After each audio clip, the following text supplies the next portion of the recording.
The Souls of Black Folk by W.E.B. Du Bois. Chapter 7. Of the Black Belt. I am black but comely, O ye daughters of Jerusalem, as the tents of Kedar, as the curtains of Solomon. Look not upon me, because I am black, because the sun hath looked upon me. My mother's children were angry with me. They made me the keeper of the vineyards, but mine own vineyard have I not kept. The Song of Solomon.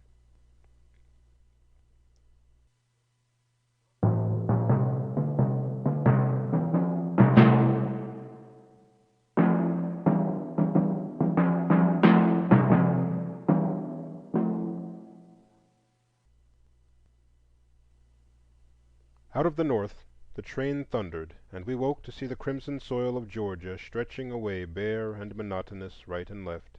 Here and there lay straggling, unlovely villages, and lean men loafed leisurely at the depots. Then again came the stretch of pines and clay. Yet we did not nod, nor weary of the scene, for this is historic ground. Right across our track 360 years ago wandered the cavalcade of Hernando de Soto, looking for gold and the great sea, and he and his footsore captives disappeared yonder in the grim forest to the west. Here sits Atlanta, the city of 100 hills, with something Western, something Southern, and something quite its own in its busy life. Just this side Atlanta is the land of the Cherokees, and to the southwest, not far from where Sam Hose was crucified, you may stand on a spot which is today the center of the Negro problem, the center of those 9 million men who are America's dark heritage from slavery and the slave trade. Not only is Georgia thus the geographical focus of our Negro population, but in many other respects, both now and yesterday, the Negro problems have seemed to be centered in this state. No other state in the Union can count 1 million Negroes among its citizens, a population as large as the slave population of the whole Union in 1800. No other state fought so long and strenuously to gather this host of Africans. Oglethorpe fought slavery against law and gospel, but the circumstances which gave Georgia its first inhabitants were not calculated to furnish citizens over-nice in their ideas about rum and slaves. Despite the prohibitions of the trustees, these Georgians, like some of their descendants, proceeded to take the law into their own hands. And so pliant were the judges, and so flagrant the smuggling, and so earnest were the prayers of Whitefield, that by the middle of the 18th century all restrictions were swept away, and the slave trade went merrily on for 50 years and more. Down in Darien, where the Delagoa riots took place some summers ago, there used to come a strong protest against slavery from the Scotch Highlanders, and the Moravians of Ebenezer did not like the system. But not till the Haitian terror of Toussaint was the trade in men even checked, while the National Statute of 1808 did not suffice to stop it. How the Africans poured in! 50,000 between 1790 and 1810, and then from Virginia and from smugglers 2,000 a year for many years more. So the 30,000 Negroes of Georgia in 1790 doubled in a decade, were over 100,000 in 1810, had reached 200,000 in 1820, and 500,000 at the time of the war. Thus, like a snake, the black population writhed upward. But we must hasten on our journey. This that we pass as we near Atlanta is the ancient land of the Cherokees, that brave Indian nation which strove so long for its fatherland, until fate and the United States government drove them beyond the Mississippi. If you wish to ride with me, you must come into the Jim Crow car. There will be no objection. Already 4 other white men and a little white girl with her nurse are in there. Usually the races are mixed in there, but the white coach is all white. Of course this car is not so good as the other, but it is fairly clean and comfortable. The discomfort lies chiefly in the hearts of those 4 black men yonder, and in mine. We rumble south in quite a businesslike way. The bare red clay and pines of northern Georgia begin to disappear, and in their place appears a rich, rolling land, luxuriant and here and there well tilled. This is the land of the Creek Indians, and a hard time the Georgians had to seize it. The towns grow more frequent and more interesting, and brand new cotton mills rise on every side. Below Macon the world grows darker, for now we approach the Black Belt, that strange land of shadows at which even slaves paled in the past, and whence come now only faint and half intelligible murmurs to the world beyond. The Jim Crow car grows larger and a shade better. 3 rough field hands and 2 or 3 white loafers accompany us, and the newsboy still spreads his wares at one end. The sun is setting, but we can see the great cotton country as we enter it, the soil now dark and fertile, now thin and gray, with fruit trees and dilapidated buildings, all the way to Albany. At Albany, in the heart of the Black Belt, we stop. 200 miles south of Atlanta, 200 miles west of the Atlantic, and 100 miles north of the Great Gulf lies Dougherty County, with 10,000 Negroes and 2,000 whites. The Flint River winds down from Andersonville, and, turning suddenly at Albany, the county seat, hurries on to join the Chattahoochee and the sea. Andrew Jackson knew the Flint well, and marched across it once to avenge the Indian massacre at Fort Mims. That was in 1814, not long before the Battle of New Orleans. And by the Creek Treaty that followed this campaign, all Dougherty County and much other rich land was ceded to Georgia. Still, settlers fought shy of this land, for the Indians were all about, and they were unpleasant neighbors in those days. The panic of 1837, which Jackson bequeathed to Van Buren, turned the planters from the impoverished lands of Virginia, the Carolinas, and East Georgia toward the west. The Indians were removed to Indian Territory, and settlers poured into these coveted lands to retrieve their broken fortunes. For a radius of 100 miles about Albany stretched a great fertile land, luxuriant with forests of pine, oak, ash, hickory, and poplar, hot with the sun and damp with the rich black swampland. And here the cornerstone of the cotton kingdom was laid. Albany is today a wide-streeted, placid southern town, with a broad sweep of stores and saloons and flanking rows of homes, whites usually to the north and blacks to the south. 6 days in the week the town looks decidedly too small for itself, and takes frequent and prolonged naps. But on Saturday, suddenly the whole country disgorges itself upon the place, and a perfect flood of black peasantry pours through the streets, fills the stores, blocks the sidewalks, chokes the thoroughfares, and takes full possession of the town. They are black, sturdy, uncouth country folk, good-natured and simple, talkative to a degree, and yet far more silent and brooding than the crowds of the Rhine Falls or Naples or Krakow. They drink considerable quantities of whiskey, but do not get very drunk. They talk and laugh loudly at times, but seldom quarrel or fight. They walk up and down the streets, meet and gossip with friends, stare at the shop windows, buy coffee, cheap candy, and clothes, and at dusk drive home. Happy? Well, no, not exactly happy, but much happier than as though they had not come. Thus Albany is a real capital, a typical southern county town, the center of the life of 10,000 souls, their point of contact with the outer world, their center of news and gossip, their market for buying and selling, borrowing and lending, their fountain of justice and law. Once upon a time we knew country life so well and city life so little that we illustrated city life as that of a closely crowded country district.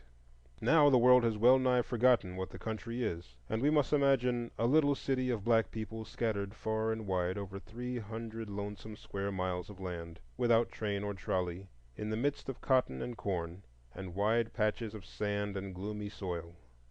It gets pretty hot in southern Georgia in July, a sort of dull, determined heat that seems quite independent of the sun. So it took us some days to muster courage enough to leave the porch and venture out on the long country roads, that we might see this unknown world. Finally we started. It was about 10 in the morning, bright with a faint breeze, and we jogged leisurely southward in the valley of the Flint.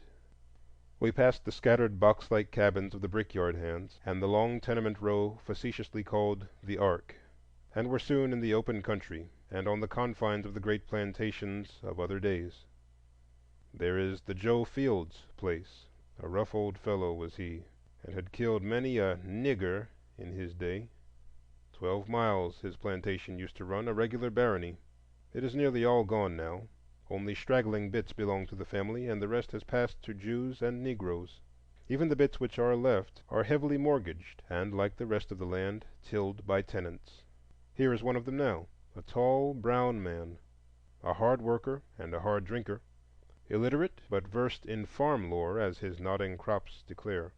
This distressingly new board house is his, and he has just moved out of yonder moss-grown cabin with its one square room.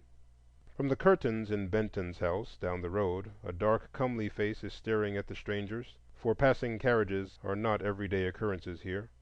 Benton is an intelligent, yellow man with a good-sized family, and manages a plantation blasted by the war and now the broken staff of the widow. He might be well-to-do, they say, but he carouses too much in Albany, and the half-desolate spirit of neglect, born of the very soil, seems to have settled on these acres. In times past there were cotton gins and machinery here, but they have rotted away. The whole land seems forlorn and forsaken.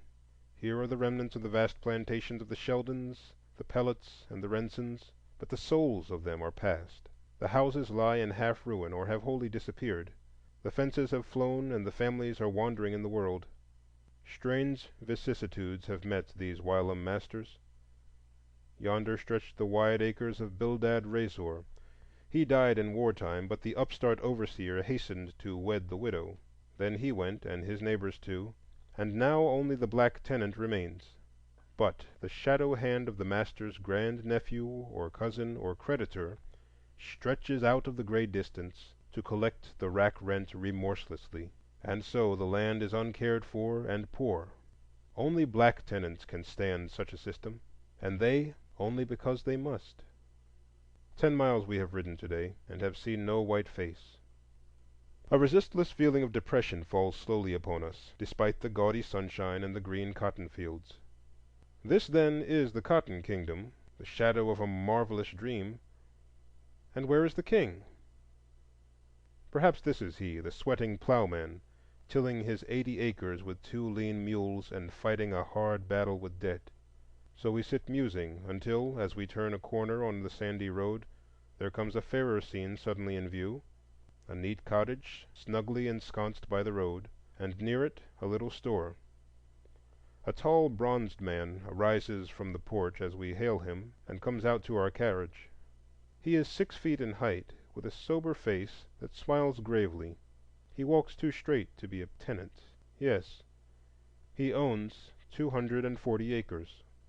"Land is run down since the boom days of 1850," he explains, "and the cotton is low. 3 black tenants live on his place, and in his little store he keeps a small stock of tobacco, snuff, soap, and soda for the neighborhood. Here is his gin house with new machinery just installed. 300 bales of cotton went through it last year. 2 children he has sent away to school. Yes," he says sadly, "he is getting on, but cotton is down to 4 cents. I know how debt sits staring at him." Wherever the king may be, the parks and palaces of the Cotton Kingdom have not wholly disappeared. We plunge even now into great groves of oak and towering pine, with an undergrowth of myrtle and shrubbery. This was the home house of the Thompsons, slave barons, who drove their coach and 4 in the merry past. All is silence now, and ashes and tangled weeds.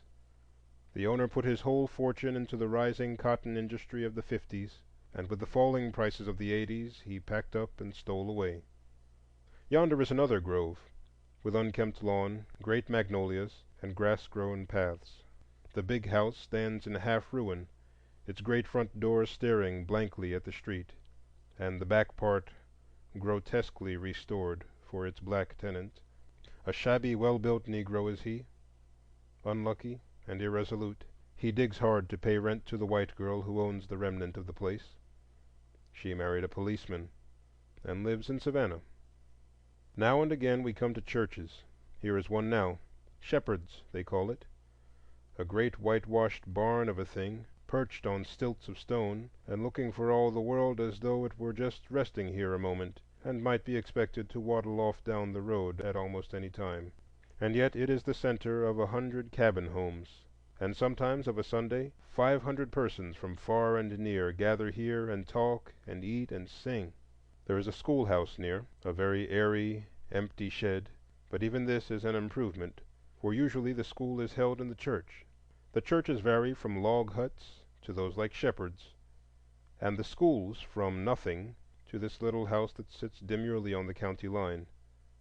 It is a tiny plank house, perhaps 10 by 20, and has within a double row of unplaned benches resting mostly on legs, sometimes on boxes. Opposite the door is a square homemade desk. In one corner are the ruins of a stove, and in the other a dim blackboard. It is the cheerfulest schoolhouse I have seen in Dougherty, save in town. Back of the schoolhouse is a lodge house 2 stories high and not quite finished. Societies meet there, societies to care for the sick and bury the dead, and these societies grow and flourish. We had come to the boundaries of Dougherty, and we were about to turn west along the county line when all these sights were pointed out to us by a kindly old man, black, white-haired, and 70.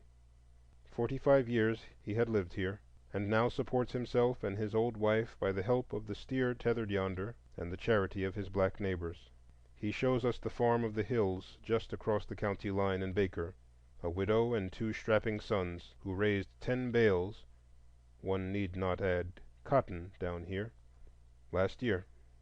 There are fences and pigs and cows, and the soft-voiced, velvet-skinned young Memnon, who sauntered half bashfully over to greet the strangers, is proud of his home. We turn now to the west along the county line. Great dismantled trunks of pines tower above the green cotton fields, cracking their naked, gnarled fingers toward the border of living forest beyond.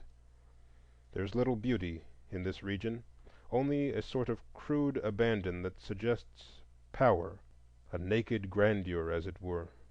The houses are bare and straight. There are no hammocks or easy chairs, and few flowers. So when, as here at Rawdon's, one sees a vine clinging to a little porch and home-like windows peeping over the fences, one takes a long breath. I think I never before quite realized the place of the fence in civilization. This is the land of the unfenced, where crouch on either hand scores of ugly one-room cabins, cheerless and dirty. Here lies the Negro problem in its naked dirt and penury, and here are no fences. But now and then the criss-cross rails or straight palings break into view, and then we know a touch of culture is near. Of course, Harrison Gohagen, a quiet yellow man, young, smooth-faced, and diligent, of course he is lord of some 100 acres, and we expect to see a vision of well-kept rooms and fat beds and laughing children, for has he not fine fences? And those over yonder, why should they build fences on the rack-rented land? It will only increase their rent. On we wind through sand and pines and glimpses of old plantations, till there creeps into sight a cluster of buildings, wood and brick, mills and houses, and scattered cabins. It seemed quite a village. As it came nearer and nearer, however, the aspect changed. The buildings were rotten, the bricks were falling out, the mills were silent, and the store was closed. Only in the cabins appeared, now and then, a bit of lazy life. I could imagine the place under some weird spell, and was half-minded to search out the princess. An old ragged black man, honest, simple, and improvident, told us the tale. The wizard of the North, the capitalist, had rushed down in the 70s to woo this coy, dark soil. He bought a square mile or more, and for a time the field hands sang, the gins groaned, and the mills buzzed. Then came a change. The agent's son embezzled the funds and ran off with them. Then the agent himself disappeared. Finally, the new agent stole even the books, and the company, in wrath, closed its business and its houses, refused to sell, and let houses and furniture and machinery rust and rot. So the Waters Loring plantation was stilled by the spell of dishonesty, and stands like some gaunt rebuke to a scarred land. Somehow that plantation ended our day's journey, for I could not shake off the influence of that silent scene.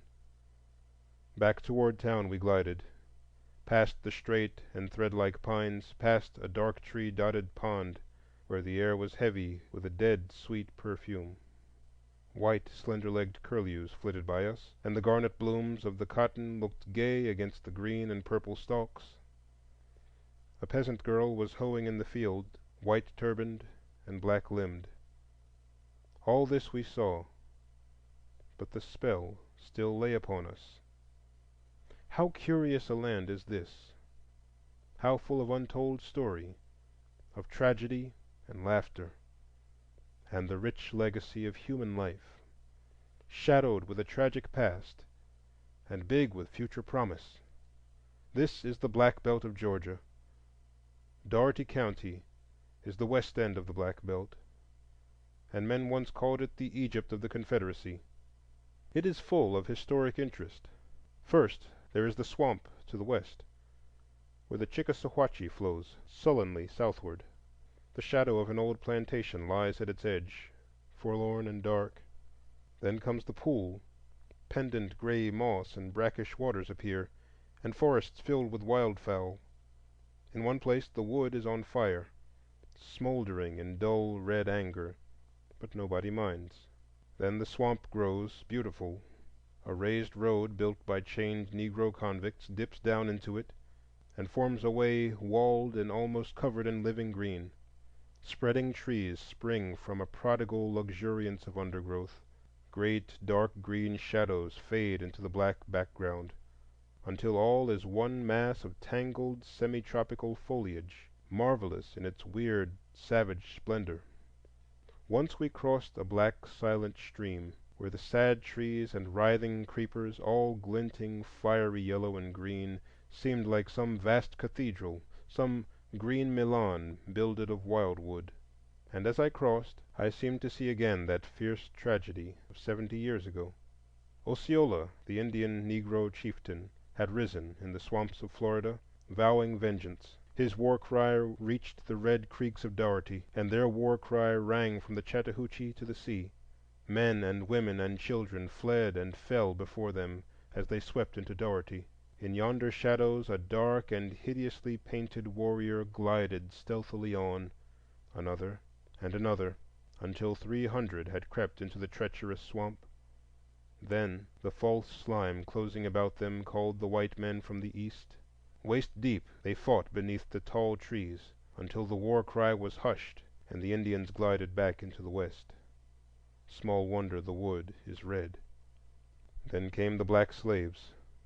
Day after day the clank of chained feet marching from Virginia and Carolina to Georgia was heard in these rich swamplands. Day after day the songs of the callous, the wail of the motherless, and the muttered curses of the wretched echoed from the Flint to the Chickasawhatchee, until by 1860 there had risen in West Dougherty perhaps the richest slave kingdom the modern world ever knew. 150 barons commanded the labor of nearly 6,000 Negroes, held sway over farms with 90,000 acres tilled land, valued even in times of cheap soil at $3 millions. 20,000 bales of ginned cotton went yearly to England, new and old, and men that came there bankrupt made money and grew rich. In a single decade the cotton output increased fourfold, and the value of the lands was tripled. It was the heyday of the nouveau riche, and a life of careless extravagance among the masters. 4 and 6 bob-tailed thoroughbreds rolled their coaches to town. Open hospitality and gay entertainment were the rule. Parks and groves were laid out, rich with flower and vine, and in the midst stood the low, wide-halled big house with its porch and columns and great fireplaces. And yet with all this there was something sordid, something forced, a certain feverish unrest and recklessness, for was not all this show and tinsel built upon a groan? "This land was a little hell," said a ragged, brown, and grave-faced man to me. We were seated near a roadside blacksmith shop, and behind was the bare ruin of some master's home. "I've seen niggers drop dead in the furrow, but they were kicked aside, and the plow never stopped. Down in the guard house, that's where the blood ran. With such foundations, a kingdom must in time sway and fall. The masters moved to Macon and Augusta, and left only the irresponsible overseers on the land. And the result is such ruin as this: the Lloyd home place, great waving oaks, a spread of lawn, myrtles, and chestnuts, all ragged and wild, a solitary gatepost standing where once was a castle entrance, an old rusty anvil lying amid rotted bellows and wood in the ruins of a blacksmith shop, a wide, rambling old mansion, brown and dingy, filled now with the grandchildren of the slaves who once waited on its tables, while the family of the master has dwindled to two lone women who live in Macon and feed hungrily off the remnants of an earldom. So we ride on, past phantom gates and falling homes, past the once flourishing farms of the Smiths, the Gandys, and the Lagores, and find all dilapidated and half ruined, even there where a solitary white woman, a relic of other days, sits alone in state among miles of Negroes and rides to town in her ancient coach each day.